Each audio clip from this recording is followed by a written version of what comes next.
As Martin Scorsese's The Irishman draws near, his gangster epic starring Robert De Niro, Al Pacino, Joe Pesci and Harvey Keitel, we can no doubt expect interviews to start cropping up before the film hits Netflix on November the 27th.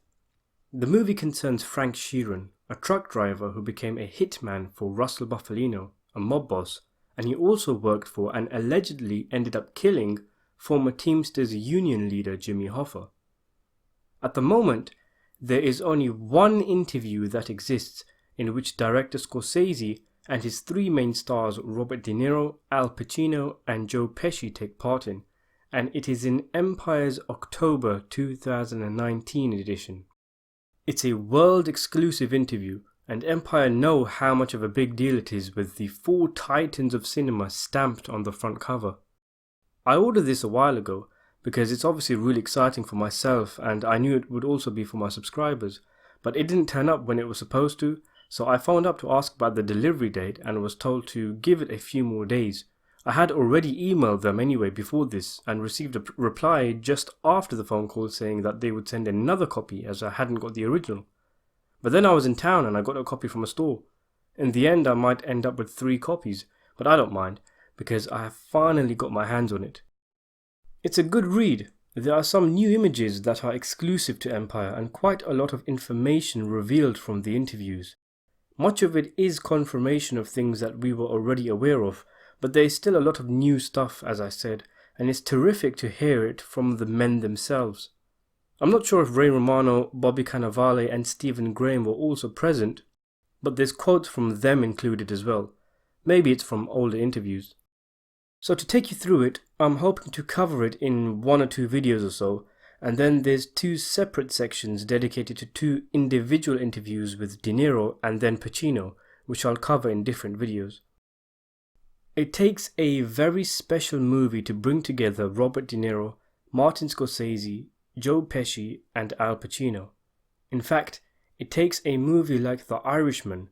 In this, their first and only interview, they tell the full story of bringing together the ultimate crime epic to the screen. That's how Empire kicks off their piece, showing quite frankly a stunning image that looks almost surreal with these 4 cinema greats sitting side by side, smiling playfully, except for Joe Pesci of course, who looks like he wants to kill you deep down. Seeing Pesci, De Niro and Scorsese together is relatively normal I guess. It's the addition of Al Pacino which tops the awesomeness. So the piece starts with talking about how in August 2015, De Niro recreated one of his most famous scenes in Goodfellas in which he berates his mob crew at a party in front of Scorsese and Pablo Hellman of Industrial Light and Magic to test digital de-aging effects that they were looking at to implement for their latest collaboration. I won't go into it too much because I have already covered this in a previous video, but one thing that they haven't mentioned in their sneak peek, which they have here, was that producer Jane Rosenthal saying of the CGI test, "It was spectacular. I mean, when you stared at it, you could start seeing a little lip line here and there, but it really was hard to tell." It was after this test that Scorsese and his crew realized they knew how to finally make the picture work. The Empire piece then has the actors take us through the difficult process of getting the film made. It describes the film as a saga of power and money, friendship and loyalty, bonds dissolving and long dark nights of the soul, and then it adds that so was the making of The Irishman. De Niro mentioned how he noticed Scorsese working frequently with Leonardo DiCaprio in recent times, who he introduced to Scorsese, and wanted to find the right project that he could make with the director. He said, "I work with a guy named Louis Friedman, and Louis started turning it into a running thing, how many Leo does as opposed to me." By the way, the record is currently De Niro at 9 and DiCaprio at 5, with both set to appear in Scorsese's next film after The Irishman called Killers of the Flower Moon.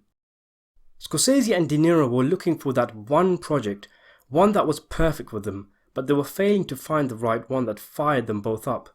Scorsese said, "We wanted to go through a journey again. He told me in the early 2000s, I only really feel comfortable doing something like we used to do, like Goodfellas or Casino. but I just didn't know what story would make me want to live in that milieu again. I knew it would have to be from an older person's point of view. So this part of the interview shows us that, in spite of the decade-long rumours that Scorsese had ditched De Niro in favour of DiCaprio, they were always looking to work with each other again, but were unable to find the right film, and unwilling to settle for any old film. It's a good thing too, because each Scorsese and De Niro collaboration is always special, each film different, and each character of De Niro's unique. If Scorsese started slapping De Niro into any random role in Shutter Island, Hugo and Silence, their legendary partnership would lose its spark and fire, and of course The Irishman wouldn't be as special as it is. So according to Scorsese, they were looking to make a picture that was in the same kind of world as Goodfellas and Casino, where they both felt comfortable, and as they had both progressed in years, it would have to be from the viewpoint of an older person. And in 2016, it looked like they had found the perfect film.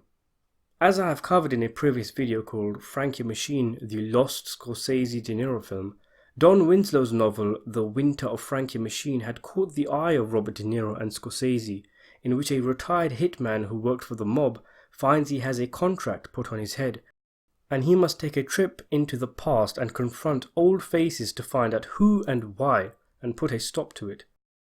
De Niro would play the titular role, and they had gotten as far as Scorsese showing De Niro films like Grisby and Les Doulos, French classics which he wanted to draw inspiration from, and he told his friend to pay attention to the late-stage career of Jean Gabin.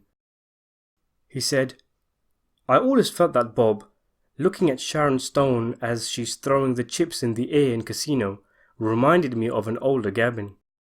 Frankie Machine came so close to being greenlit by Paramount Pictures, but then, for research purposes, De Niro read a book called I Heard You Paint Houses by Charles Brandt, and it had a strong effect on him. He said, "I read it and said, Jesus, to me this story is kind of great. It was fascinating and simple. I liked the character, how he was introduced to this world, and slowly saw how it worked." He then went and approached Scorsese about this new project, and Scorsese said, "When he sat down to tell me this story, he reacted with a great deal of emotion. Having taken a cue on Raging Bull that way, I knew that when Bob says, 'There's a movie in there, you gotta make that movie.' I Heard You Paint Houses, which was renamed The Irishman, was much more expansive and deep than Frankie Machine, as it followed a complex figure as he juggled dangerous relationships whilst carrying out brutal murders, a man who spent over a year in combat duty in World War II, and whose story is connected to the Bay of Pigs invasion, the JFK assassination, the rise of the Teamsters, and the disappearance of Jimmy Hoffa. De Niro in particular loved the relationship of Frank Sheeran with both Russell Bufalino and Jimmy Hoffa, the shocking ending of the film, and the underworld elements. The duo subsequently ditched Frankie Machine and looked to start getting The Irishman off the ground.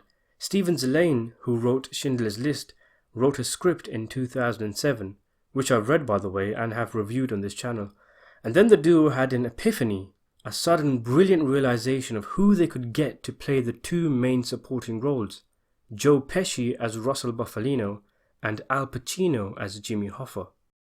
Even as early as then, they could see how ambitious and epic this project was shaping up to be. But unbelievably, they couldn't get the movie made. Scorsese said, "We couldn't get it going. Bob can get pictures made. I can get pictures made. But not that picture. At the time, there wasn't too much of a demand for that kind of film, particularly with the amount of money it would cost." It's a very interesting issue brought up here by Scorsese, in that even before the idea of introducing CGI to make the actors look younger was brought up, they still couldn't get the film made. I find that quite frankly incredible, and it's a very damning statement in regards to where modern Hollywood is. Even back in 2007, studios were rejecting a gangster film starring De Niro, Pesci and Pacino because the high costs of a film which covers over 50 years, even without the de-aging CGI, was too much for them. How is that even possible? Surely it couldn't have been that expensive back then. And who wouldn't want an opportunity to make a Scorsese gangster film starring De Niro, Pacino and Pesci for the first and only time? This was the same year that Scorsese made and won an Oscar for The Departed with Jack Nicholson and Leonardo DiCaprio, so you'd imagine he'd be in demand and on fire.